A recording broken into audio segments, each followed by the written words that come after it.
I know so many people are sick and tired waiting for the legal battle over Friday the 13th to be resolved. And apparently, according to Corey Feldman, it has been resolved. I think that's a load of crap, but let's talk about it.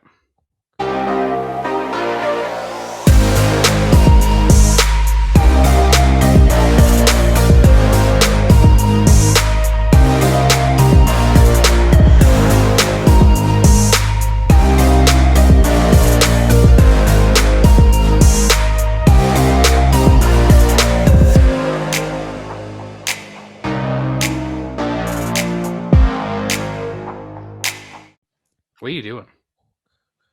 That's a Friday the 13th thing, isn't it? What? That's like the thing. Like on Friday the 13th, when Jason walks around, you hear that.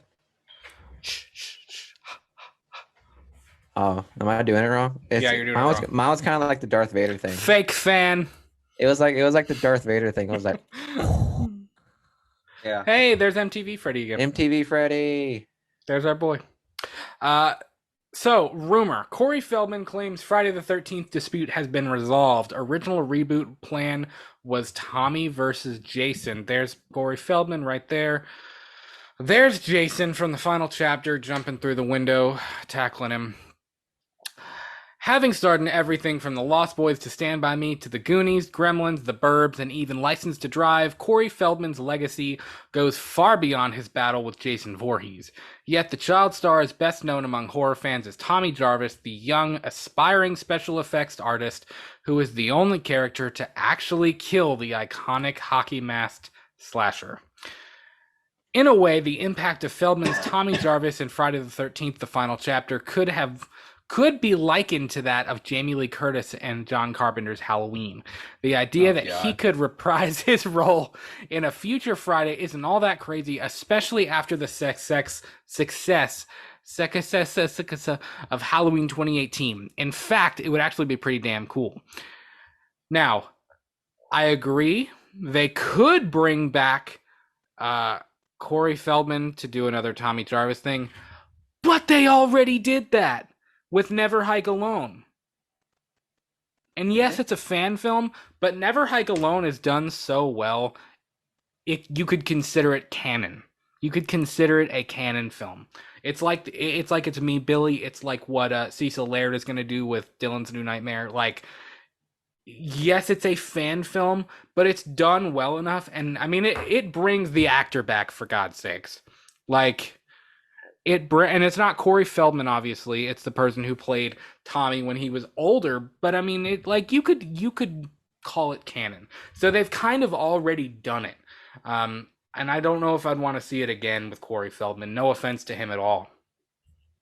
And speaking to MovieWeb, I can't talk today. Feldman makes some bold claims, telling the site that before Platinum Dunes remade Friday the 13th in 2009, the plan was to pit Tommy against Jason, Freddy versus Jason style. Let's just hope they don't make it like they did the last one, because that was terrible, Feldman rudely asserts before diving in headfirst. Where they messed up is they had been meeting with me about doing Tommy versus Jason like H2O style, meaning Halloween H2O. That was the plan. They didn't go that route, and they went and did this awful atrocity of a reboot instead, and look what you got. Now, I'm not gonna lie, I'm not like wild about the Friday the 13th reboot. I mean, it's fine. It had some really, really good moments. It wasn't an atrocity, though. It wasn't that bad. It was just one of those fucking horror movie reboots. I mean, all It of was them are not it was like, a it was good for its time. it This was is the a best way I can put it. 2000s horror movie. It was. Pretty much, yeah. Lots of boobs, lots of blood. I mean, it was what it was. It was an early 2000s horror Golly, movie. that really was the trope. It really was the trope, guys. Yeah. I remember that. I mean, it was like 10 minutes into the movie, we had boobs. I was like, really? Like, okay, here we go. And then, of course, dude, the first 15, 20 minutes of that movie is dope, though. Amazing. Incredible opening. Not to talk badly about Platinum Dunes, even though you just were, but I had met with them prior to making that movie, and they had promised me that they were going to use me and bring Tommy Jarvis back in the version that they had originally planned to make, and then it all got scratched for that ridiculous whatever it was, Feldman alleges. My own personal recollection of the developmental process was that the directive from Warner Brothers / New Line Cinema was always to do a reboot and never to toy with a canonized version or even try something uniquely different. Digressing, Feldman used the siege to use this to seg into the next Friday the 13th and to project his involvement. It's a concept I find extremely exciting and fully endorse. If they were doing things the right way, man, he's throwing a lot of shade. He really is. He's throwing a lot of shade at Platinum Dunes. And they were talking about the same Tommy, like the kid, right? Yeah, they were talking about Kid Tommy, and he was under the impression that they were going to bring him back to play the adult version of his kid character from Part 4. If they were doing things the right way and they were listening to what fans really want, throw that shade, Corey, and they had their ear to the ground and to the pulse of what's going on in pop culture society, what they should do is revamp the idea of bringing Tommy back 40 years later to go up against his nemesis the same way they did with Jamie Lee Curtis and the Halloween reboot. Now, of course, they've taken... For fuck's sakes, man. I know. Now, of course, they've taken that idea and redone that 5 different ways. Well, all we're asking is for one Tommy versus Jason sequel. That's all we're asking for, and you just summed it up. Look, I really liked Corey Feldman in Part 4. I have nothing against Corey Feldman, but Tommy Jarvis is not Laurie Strode. Like, it's just it's just different. You know what I mean? Yeah. It's not the same. You can't compare Tommy Jarvis to Laurie Strode. It's not the same. It's just not. And again, they've already done it with Never Hike Alone. Like, I just don't know, man. Like, give it a rest. Like, I think the time is past for that. Because then you also have to think, like, it's such a mess. What sequels are you gonna bypass from the Friday the 13th franchise? Are we saying 1 through 4 is canon, but the rest aren't? And then this is going to be a sequel to 4? Because I don't think modern audiences are not going to get that. You know what I mean? They're not going to get that in the same way that they're all going to remember the fucking the Jason in space. Right? They're going to remember Jason X. They're going to remember Manhattan. They're going to remember Jason Lives. Tommy, turn him into an astronaut, and just have him fight Jason in space. In space. Sure. Why the fuck not? Jason in space. Michael, send them all to space. Everybody in space. Jason is probably one of the most like obnoxiously overused horror villain out there so far, because they really send this man everywhere. They send him to Manhattan. They send him back to camp. They send him to hell. They send him to space. They send him God knows everywhere. They've sent him to hell. They sent him to space. That's funny. Like, next thing you know, like, send him to fucking Antarctica. Make it like a well, and then in Freddy versus Jason, remember, he was just walking around a neighborhood. He was like Michael walking around a neighborhood. Yeah. Just chilling. Walking in people's yards, down the street, down the sidewalk. He was just chilling. I always thought he looked super out of place in Freddy versus Jason. Like, my when man was just a big burly guy in a fucked up coat with a hockey mask. Yeah. And a giant machete. Like, way out. And what do you mean? I mean, Michael seemed out of place. The only reason why Michael didn't seem out of place is because most of the times he's out there, it's in fucking Halloween. You know what I mean? Well, it's always Halloween. Everybody's dressed up. He fits in, you know? Yeah. Jason doesn't fit in. Yeah. It'd be weird. Like, you remember in Manhattan, whenever Jason was in Manhattan, he was chasing after those two people, and like he walks past these mob biker boys, and he just fucking kicks the radio. Yeah. That by far is one of the funniest scenes from a Jason movie. Because it was just he punts that radio like with some force. He said, "It's gonna make me run again." It was like, oh shit, this is the maddest I've seen Jason in a long time. He did have some good scenes in Freddy vs. Jason, though. Like, some really good scenes. It was some of my favorite Jason scenes. So here's where it gets interesting. Feldman is so passionate about his take that he even developed a pitch that he took directly to the studio. Me and the original writer of the final chapter, Barney Cohen, had gotten together and fleshed out a treatment for Tommy versus Jason, and we were pitching it to Paramount and New Line about 6 or 7 years ago, but it just never went forward because of all of the tie-up and the legal litigation stuff going on. So if you don't know, Friday the 13th has been locked up for a few years at least now in a whole legal battle between Sean Cunningham and the original writers of Friday the 13th, for who owns what. They were trying to say that Sean Cunningham owns Friday the 13th, but they owned Jason and the hockey mask. And I was just like, oh my God, just you're all millionaires. You all make equal money off of this. Like, take your money and like leave it alone. You know what I mean? Yeah, pretty much. But Corey Feldman's made some pretty crazy claims about this whole legal battle. Let's make one thing crystal clear before we move forward. Corey Feldman is not a source. In fact, he's extremely unlikely that he has any real insight into any of the developmental happenings behind the Friday the 13th franchise. With that being said, here's what he says about the long-gestured battle for franchise rights between original screenwriter Victor Miller and Horror Inc., which is Sean Cunningham's company. Here's what he had to say. Interestingly enough, some guy came up to me at a party, this is true, 2 weeks ago, and he said he has resolved the rights issues. He's a lawyer, and he has resolved the rights issues around Friday the 13th, and the things are working out, and now they'll be able to start making Friday the 13th movies again. I say bull. I don't think that's true.